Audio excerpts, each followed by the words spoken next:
Petit loup, j'espère que vous allez bien. Vous l'avez vu en introduction, la K1 Max est arrivée. Je pense que au niveau de la qualité, ne serait-ce que visuelle, elle est juste magnifique. Et ne serait-ce que ça méritait de la mettre en introduction, tu vois. Voir ma tête, on s'en fout un peu. Par contre, voir cette magnifique imprimante 3D, ça c'est magnifique justement. C'est une imprimante 3D fermée. Regardez là. Détection de la langue, on va pouvoir la mettre en français. Oh, c'est beau ça. En fait, elle a un espèce de clipper pad.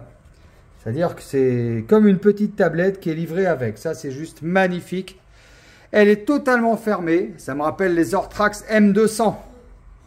Elle a un plateau de 200 par 200, ce qui est largement suffisant pour faire de l'impression 3D technique, comme du filament ABS ou du filament ASA, avec un magnétique, un Z-Flex. Voilà, voilà. Et elle est totalement fermée en haut au flex. C'est juste un plateau semi-souple, mais qui est quand même super pratique pour décoller les impressions 3D. Technique, plateau 220 par 220 sur 250 de haut.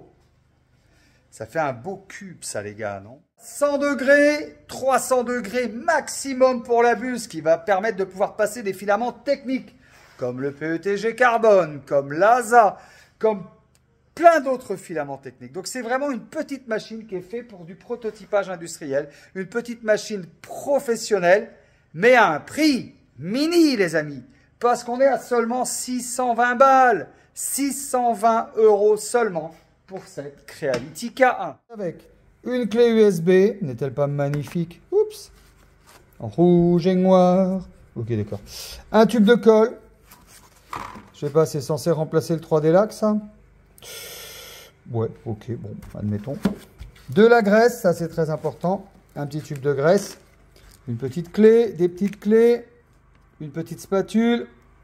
Une petite bobine Creality. Pourquoi pas? Voilà, voilà. Slicer, elle est compatible avec tout ce qui est Prusa, Cura, etc.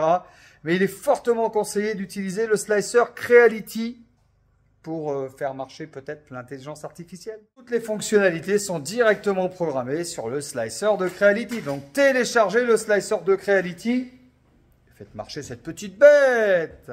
Le slicer de Creality s'appelle Creality Print. Il est gratuit. Il est à télécharger sur le site de Creality. Disponible sur la clé USB. Bon, on arrive à la fin de cette petite vidéo pour parler de la Creality K1. D'autres vidéos arrivent sur les Creality K1.